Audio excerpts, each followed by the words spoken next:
থেকে শুরু করে পুরান ঢাকা, দেশের বিভিন্ন জায়গায় নকল ওষুধ তৈরির অসংখ্য কারখানা রয়েছে।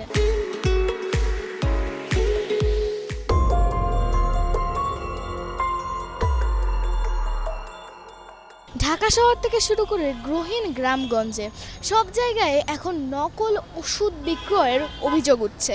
বলা হয়েছে যে দেশে অনেক রকমের চক্র আছে যারা এই নকল ওষুধ বাজারজাত করে থাকে। প্রায় 10 কোটি টাকার মূল্যের মতো এই নকল ওষুধ বিক্রি করা হয়েছে। আইনশৃঙ্খলা রক্ষাকারী বাহিনী বলেছে যে পর্যন্ত তাদের নামে প্রচুর মামলা হয়েছে, যার মধ্যে অনেকগুলো ছিল আমাদের এই বছরের শুরুর 5 মাসের মধ্যেই। অর্থাৎ এই নকল ওষুধ বিক্রয়ের চক্রটা কত ভয়াবহ পর্যায়ে গিয়ে দাঁড়াচ্ছে সেটা কিন্তু আমরা বুঝতেই পারছি। নকল ওষুধ বানানো কিন্তু খুব কঠিন কাজ নয়। নকল ওষুধ বানিয়ে সেটা বাজারজাত করা হয় এবং কিছু কিছু ওষুধ কিন্তু প্রায় 4000 টাকা মূল্যেও বিক্রি করা হয়।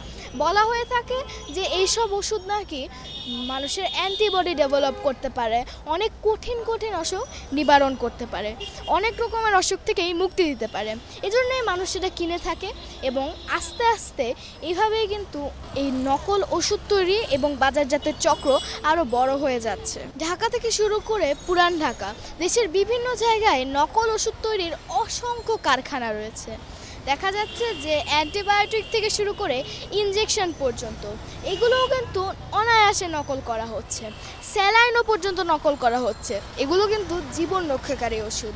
তবে এই নকল ওষুধ ভুল করে কেনার কারণে এবং সেটা কনজিউম করে ফেলার কারণে অসুখ তো উল্টো বাড়ছে না, তবে অনেক সময় মৃত্যুরও কারণ হচ্ছে। অসংখ্য গোয়েন্দা অভিযানে কোটি কোটি টাকার নকল ওষুধ জব্দ করা হয়েছে।